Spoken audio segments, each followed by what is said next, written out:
Si tatay ay nanay ko rin.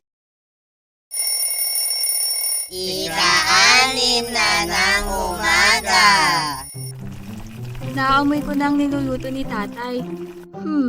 Napaisip ako, ano kayang almusal namin ngayon? Ako kasing huling bumabangon dahil si tatay naman ang nagluluto ng almusal. Nakita kong nakahanda na rin ang aking uniforme.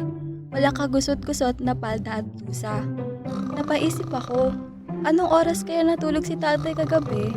Ako kasi natulog agad pero si tatay nagplansya pa. Ika-walo na ng umaga. Pinakintab na ni tatay ang aking sapatos. Napaisip ako, sino kaya sa mga klase ko ang marunong magsintas ng sapatos? Ako kasi marunong dahil kay tatay. Hawak ni tatay ang aking kamay habang papasok ng eskwela.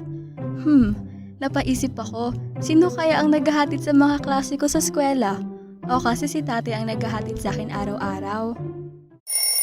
Ika-sampu na ng umaga.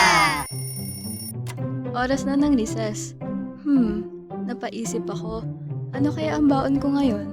Ako kasi ang sikat tuwing recess dahil masarap at masustansya ang pinapabaon sa akin ni tatay. Uwian na! Nandyan na ang sundo ng mga klase ko. Napaisip ako, sino kaya ang sundo ng mga klase ko? Ako kasi si tatay ang nanununto sa akin araw-araw.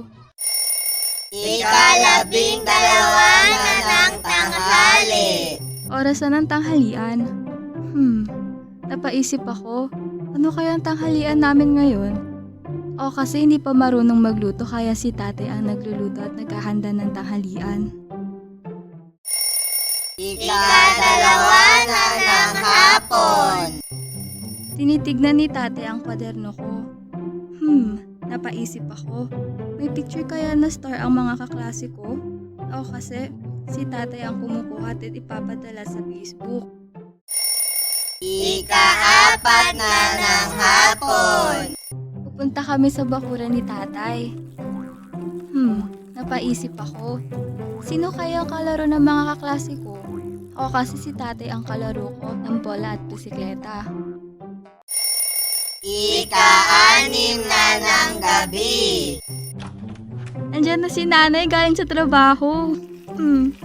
Napaisip ako, ano kaya ang hapunan namin ngayon? Kahit ano pa yan, basta si tatay ang nagluto. The best yan. Iniabot ni nanay ang pasalubong niya sa akin. Very good daw ako dahil may stars ako. Napaisip ako, paano nalaman ni nanay na may stars ako? Ika-8 na ng gabi. Tapos na kaming gumawa ni nanay ng aking takdang aralin. Napaisip ako, ano na kayang ginagawa ni tatay? Sinagot ni tatay ang kanyang cellphone habang pumapasok sa kwarto na ginawang opisina. Napaisip ako, sino kayang tumatawag kay tatay? Hindi na lumabas si tatay sa kanyang opisina. Sabi ni nanay matulog na ako.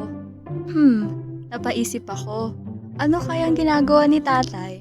Nakahiga na ako sa aking kwarto pero hindi pa rin ako makatulog. Napaisip ako, gising pa kaya si tatay? Ring, ring, ring. Kinaya ko ang tunog ng alarm. Tumingin si tatay, sabay sabing good night. Napaisip kayo? Online ang trabaho ni tatay sa tulong ng internet at sa bahay lang siya. Kaya siya ang nanay ko sa maghapon.